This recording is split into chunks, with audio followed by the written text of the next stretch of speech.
SketchyBot's finally finished. Let's see it draw something for the first time.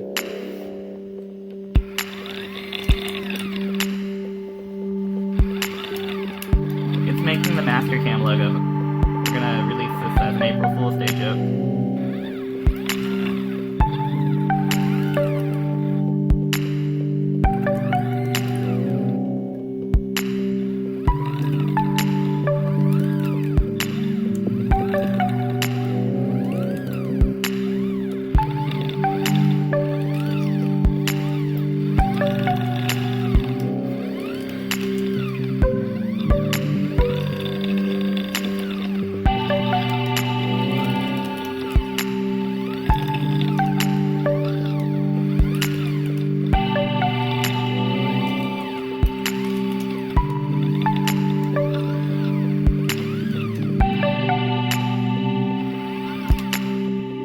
It's kind of potato quality, but I'm still pretty happy with this. I think we can make it draw better, but for now, it's a great start. Thanks guys, check back for more later.